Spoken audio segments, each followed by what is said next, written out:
Friends, welcome to learn and fun. तो मैं आज आपके लिए लेके आई हूँ लास्ट मोमेंट पर रिवीजन करने के लिए। आपके लिए क्या है, जो पेपर 2 असेसमेंट फॉर लर्निंग का है, जो एमडीयू का कल एग्जाम है आप लोगों का, तो उसके लिए 55 क्वेश्चंस इंपॉर्टेंट क्वेश्चंस आपके लिए लेके आई हूँ, जो आपके एग्जाम में बहुत ज़्यादा हेल्पफुल होंगे। और लास्ट में इस वीडियो के थोड़े से मैंने कुछ नोट्स भी शेयर किए हुए हैं, कुछ पॉइंट्स इंपॉर्टेंट, जो कि जिस पर आपके क्वेश्चंस बन सकते हैं। तो लास्ट तक ये वीडियो अच्छे से ज़रूर देखिएगा और समझिएगा। और आप सभी को अपने एग्जाम के लिए ऑल द बेस्ट, अच्छे से एग्जाम दीजिए और अच्छे से मार्क्स गेन कीजिए, ठीक है। तो चलिए आज की वीडियो को स्टार्ट करते हैं। आज का हमारा फर्स्ट क्वेश्चन है। पहले क्वेश्चन क्या कहता है, मूल्यांकन क्या है? सतत प्रक्रिया, कभी कभी होने वाली प्रक्रिया, कभी ना होने वाली प्रक्रिया, इनमें से कोई नहीं। तो मूल्यांकन हमारा है एक सतत प्रक्रिया है, ठीक है। तो ये वीडियो मैं थोड़ा फास्ट लेके चलूंगी ताकि कम टाइम में आपके ज्यादा से ज्यादा क्वेश्चंस कवर हो जाएं, ठीक है। ज्यादा एक्सप्लेनेशन नहीं दूंगी इसमें, ठीक है। आप लोग भी फटाफट, ताकि रिवीजन हो जाए, कम टाइम में आपके ज्यादा क्वेश्चन हो। मूल्यांकन की विशेषता है, तो इस क्वेश्चन का राइट आंसर है हमारा ये सभी। निरंतरता, व्यापकता, शिक्षा प्रक्रिया में सुधार, ये सभी हमारी क्या है, मूल्यांकन की विशेषताएं हैं, ठीक है।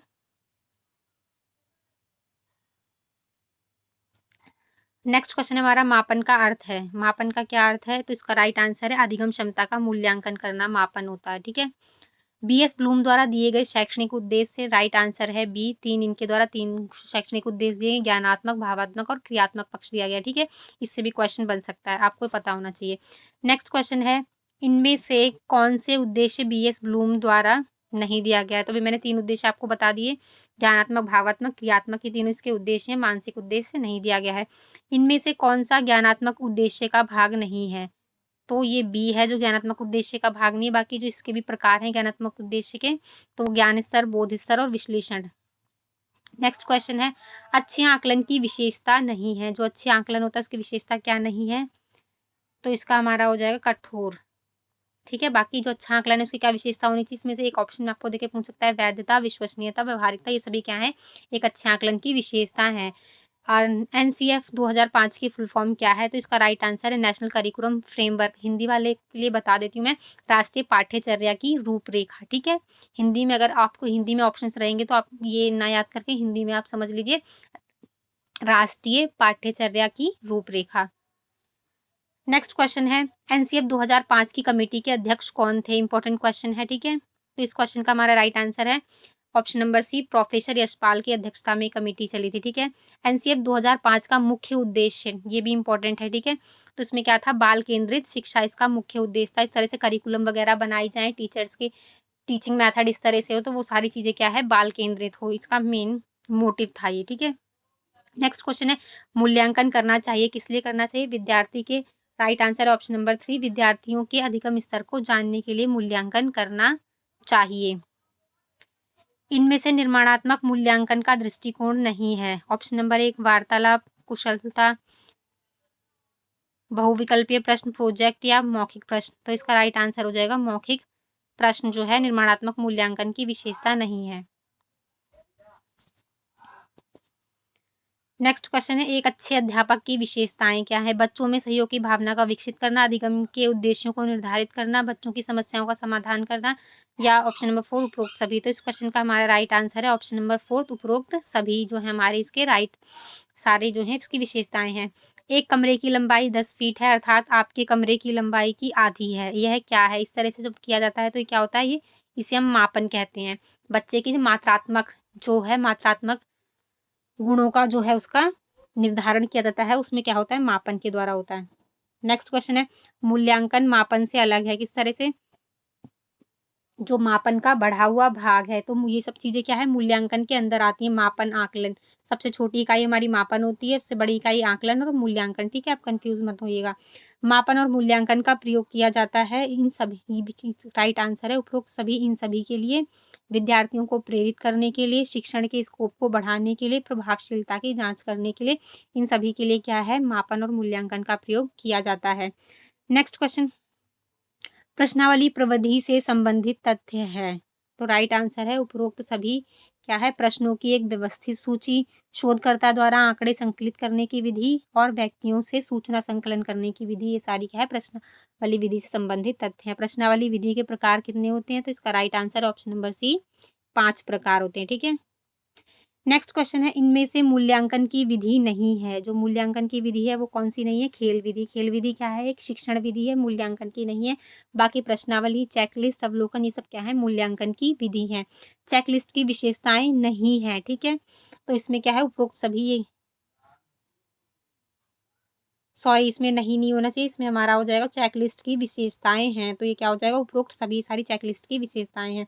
संरचना एवं प्रशासन में अत्यंत सरल, गणना अत्यंत सरल और इसका प्रयोग जटिल। नेक्स्ट क्वेश्चन है, अवलोकन की विशेषताएं। अवलोकन की जो है इसका राइट आंसर है ऑप्शन नंबर 4। ये सभी इसकी विशेषताएं हैं। घटनाओं के सूक्ष्म अध्ययन में सहायक होता है अवलोकन, ठीक है। प्राथमिक सामग्री प्राप्त करने में सहायक, व्यवहारिक या अनुभविक अध्ययन होता है। नेक्स्ट क्वेश्चन है, साक्षात्कार का शाब्दिक अर्थ है अंतःदर्शन, बाह्य दर्शन या मार्गदर्शन। तो इसका क्या होता है? अंतःदर्शन, ठीक है। साक्षात्कार की विशेषता नहीं है, तो इसका क्या है हमारा? ऑप्शन नंबर 4, सूचना दाता का विकास। साक्षात्कार की बाकी विशेषता यह है कि सामाजिक सर्वेक्षण एवं अनुसंधान पद्धति है, ये प्राथमिक तथ्यों के संकलन की विधि है, शोधकर्ता तथा सूचना के बीच क्या है? प्रत्यक्ष संबंध होता है साक्षात्कार द्वारा। नेक्स्ट क्वेश्चन है, निर्धारण मापनी रेटिंग स्केल को सर्वप्रथम किसने प्रस्तुत किया? तो हमारा इसका राइट आंसर है ऑप्शन नंबर 1, गाल्टन ने 1883 में। किसने? निर्धारण मापनी का सर्वप्रथम प्रयोग किया था, गाल्टन ने। निर्धारण मापनी का प्रयोग क्षेत्र क्या है? कहाँ कहाँ प्रयोग की जा सकती है ये? उद्योग, व्यापार, अनुसंधान। तो राइट आंसर ऑप्शन नंबर 4, तो इन सभी जगहों पर इसका क्या है? प्रयोग किया जा सकता है। नेक्स्ट क्वेश्चन है, विद्यार्थी के शैक्षणिक उपलब्धि को सुरक्षित डाटा के रूप में कैसे रखा जाता है? संचयी आलेख, आयत चित्र, दंडालेख, रेखा चित्र। तो इस क्वेश्चन का राइट आंसर है ऑप्शन नंबर 1, संचयी आलेख के रूप में रखा जाता है। संचयी आलेख में विद्यार्थी की किस तरह की सूचनाएं रखी जाती हैं? व्यक्तिगत लक्षण, स्वास्थ्य संबंधी, पाठ्यक्रियाओं में प्रदर्शन। तो इसका राइट आंसर ऑप्शन नंबर 4, इन सभी चीजों से संबंधित सूचनाएं विद्यार्थी की संचयी आलेख द्वारा रखी जाती हैं। नेक्स्ट क्वेश्चन है, आधुनिक संचयी आलेख का सर्वप्रथम प्रतिपादन किसने किया? तो इस क्वेश्चन का हमारा राइट आंसर है option number 1, America council education 1928 में, ठीक है। इसमें आत्म आकलन क्या है? विद्यार्थी द्वारा स्वयं का आकलन करना आत्म आकलन है, ऑप्शन नंबर 2 राइट आंसर, ठीक। तो आपका ज्यादा समय ना लेते हुए मैं फास्ट करवा रही हूँ ताकि क्या है आपकी बहुत शॉर्ट टाइम में जो है ये आपके ज्यादा से ज्यादा क्वेश्चन हो जाए। और मैंने नॉलेज एंड करिकुलम का भी इस तरह से 55 क्वेश्चंस की लास्ट मोमेंट रिवीजन वीडियो बनाई है, उसका लिंक मैं आपको डिस्क्रिप्शन बॉक्स में दे दूंगी, उसको भी आप कल के लिए देख सकते हैं रिवीजन के लिए, ठीक है। और बाकी आपको डिटेल में वीडियोस वगैरह देखनी है एमसीक्यूज की, तो प्लेलिस्ट पे आप चैनल की जाके देख सकते हैं, नॉलेज एंड करिकुलम और असेसमेंट फॉर लर्निंग की, ठीक है। तो हमारा नेक्स्ट क्वेश्चन हम देखते हैं, किस प्रणाली में छात्रों को अंक के स्थान पर एबीसी ग्रेड दिया जाता है? तो आप समझ गए होंगे, इजी ग्रेडिंग प्रणाली, ठीक है। ग्रेडिंग प्रणाली की विधियां कौन सी हैं? 1 तथा 2, ठीक है। निरपेक्ष ग्रेडिंग प्रणाली और सापेक्ष ग्रेडिंग प्रणाली, 2 विधि हैं। नेक्स्ट क्वेश्चन है, सेमेस्टर प्रणाली का परिचय किस शिक्षा नीति में दिया गया? ये भी इंपॉर्टेंट क्वेश्चन है, ठीक है। तो इसका कब दिया गया था? NEP 1986 नेशनल एजुकेशन पॉलिसी, ठीक है। ऑनलाइन परीक्षा प्रणाली के लोकप्रिय होने के कारण क्या है? तीव्र गति, शुद्धता। तो राइट आंसर है ऑप्शन नंबर 3, इन दोनों के कारण ही ये लोकप्रिय हुए। इससे तीव्र गति होती है ऑनलाइन परीक्षा से, फटाफट हो जाता है और शुद्ध होता है, ठीक है, बिना किसी चीटिंग के। नेक्स्ट क्वेश्चन, निदानात्मक मूल्यांकन कब किया जाता है? शिक्षण अधिगम प्रक्रिया से पहले, शिक्षण के बाद, सत्र के बाद या इनमें से कोई नहीं। तो इस क्वेश्चन का राइट आंसर है ऑप्शन नंबर 1, शिक्षण अधिगम प्रक्रिया से पहले निदानात्मक मूल्यांकन किया जाता है, जिसमें क्या है हम बच्चों की प्रॉब्लम्स वगैरह को जानते हैं, ठीक है। निदानात्मक मूल्यांकन क्यों किया जाता है? तो इस क्वेश्चन का राइट आंसर है ऑप्शन नंबर 1, विद्यार्थी के स्तर तथा कमजोरियों को जानने के लिए किया जाता है। तो देखते हैं कि आप, मैं एक्स्ट्रा पॉइंट्स हैं आंसर के अलावा उन सब पॉइंट्स का नाम नहीं ले रही हूँ ताकि आपका टाइम सेव हो सके, ठीक है। वीडियो लॉन्ग होगी इससे, तो इसीलिए मैं सिर्फ राइट आंसर देती जा रही हूँ, आप अच्छे से कर लें।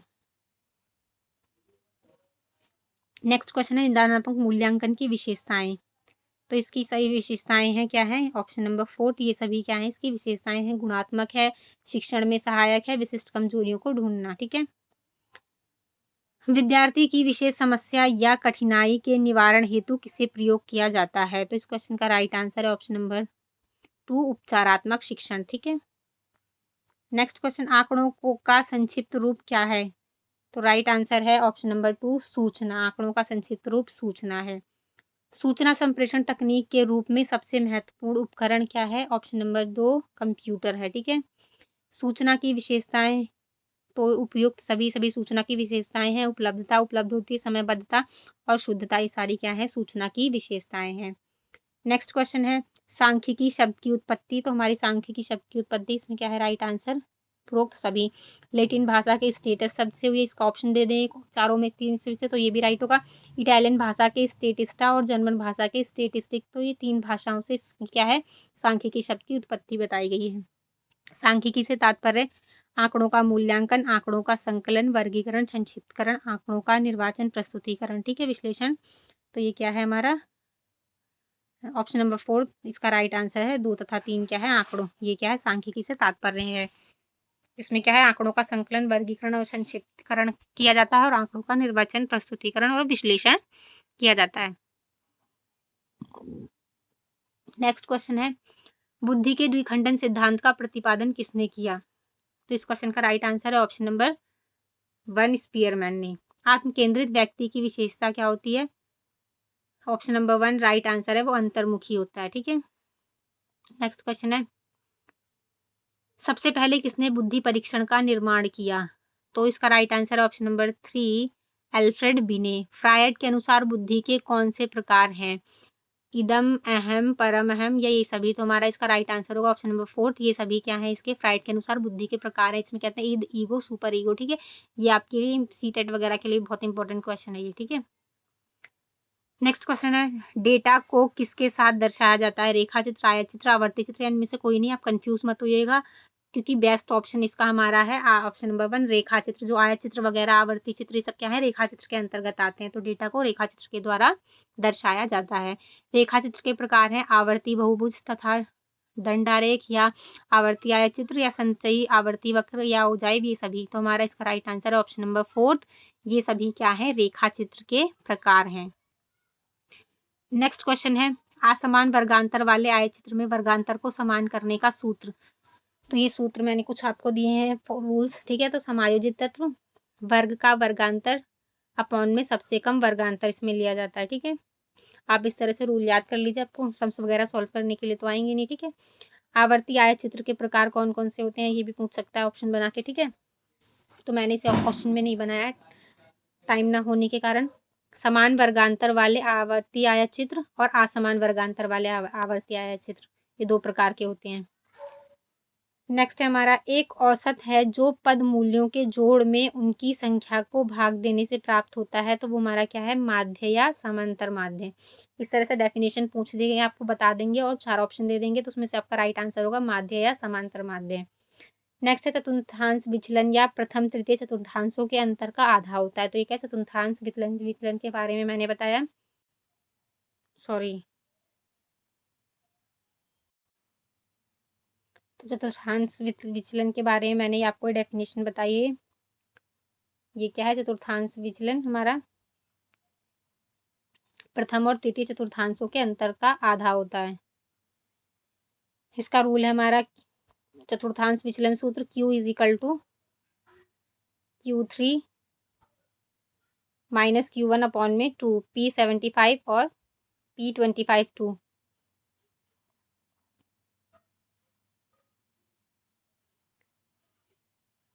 हंड्रेड का चौथा भाग है इसलिए इसे चतुर्थांश कहते हैं। आप देखते हैं ना 100 होता है 100, 100 का 4th भाग होता है 25, तो इसीलिए इसे चतुर्थांश के 4th पार्ट होता है। ठीक है। नेक्स्ट है हमारा प्रयोगात्मक कार्यों तथा अनुसंधान से संबंधित अध्ययनों में प्रयोग किया जाता है। किसे प्रयोग करते हैं? तो इस क्वेश्चन का राइट आंसर है ऑप्शन नंबर 1 प्रमाप विचलन। ठीक है। अनुस्थिति अंतर विधि या क्रमांतर विधि किसने दी है? इंपॉर्टेंट क्वेश्चन है। एबॉग, स्पीयरमैन, गैरेट या स्टर्नबर्ग। तो इस क्वेश्चन का right answer option number 2 Spearman ने दिए। ठीक है। नेक्स्ट क्वेश्चन है किस विधि द्वारा 2 भिन्न भिन्न गुणों, विषयों, परीक्षणों के परिणामों आदि में सहसंबंध ज्ञात किया जाता है? तो ये हमारा इस तरह से डेफिनेशन देके आप पूछ सकते हैं। इसका राइट आंसर है अनुस्थिति अंतर विधि। अनुस्थिति अंतर विधि का सूत्र है RH0 ब्रैकेट में P is equal to 1 6XD का स्क्वायर N और ब्रैकेट में n स्क्वायर माइनस 1। तो ये आप याद कर लीजिए, इसी तरह से ये रूल आपको पूछ सकते हैं ऑप्शन में। नेक्स्ट है अध्ययन के विभिन्न प्रश्न पत्र हैं, सामान्य प्रश्न पत्र, कोर प्रश्न पत्र, ऐच्छिक प्रश्न पत्र। तो इसका राइट आंसर है हमारा ऑप्शन नंबर 4, ये सभी। तो ये थे हमारे आज के 55 क्वेश्चंस। कुछ रूल्स वगैरह मैंने आपको बता दिए, आपके लिए बहुत हेल्पफुल होगी वीडियो। आपने देखा होगा कि मैंने बहुत ही कम टाइम में आपके 55 क्वेश्चंस करा दिए, ठीक है। तो ऑल द बेस्ट अगेन आप सभी को, ठीक है। Thank you for watching. Like जरूर कीजिएगा जाने से पहले, और अपने ज़्यादा से ज़्यादा फ्रेंड्स के साथ शेयर कीजिए, ताकि वो भी लास्ट मोमेंट पे क्या है, रिवीजन अच्छे से कर सकें और अच्छे से मार्क्स ले सकें। Thank you everyone. Friends, welcome to learn and fun. तो मैं आज आपके लिए लेके आई हूँ लास्ट मोमेंट पर रिवीजन करने के लिए आपके लिए क्या है, जो पेपर 2 असेसमेंट फॉर लर्निंग का है, जो एमडीयू का कल एग्जाम है आप लोगों का। तो उसके लिए 55 क्वेश्चंस इंपॉर्टेंट क्वेश्चंस आपके लिए लेके आई हूँ, जो आपके एग्जाम में बहुत ज़्यादा हेल्पफुल होंगे। और लास्ट में इस वीडियो के थोड़े से मैंने कुछ नोट्स भी शेयर किए हुए हैं, कुछ पॉइंट्स इंपॉर्टेंट, जो कि जिस पर आपके क्वेश्चंस बन सकते हैं। तो लास्ट तक ये वीडियो अच्छे से ज़रूर देखिएगा और समझिएगा। और आप सभी को अपने एग्जाम के लिए ऑल द बेस्ट। अच्छे से एग्जाम दीजिए और अच्छे से मार्क्स गेन कीजिए, ठीक है। तो चलिए आज की वीडियो को स्टार्ट करते हैं।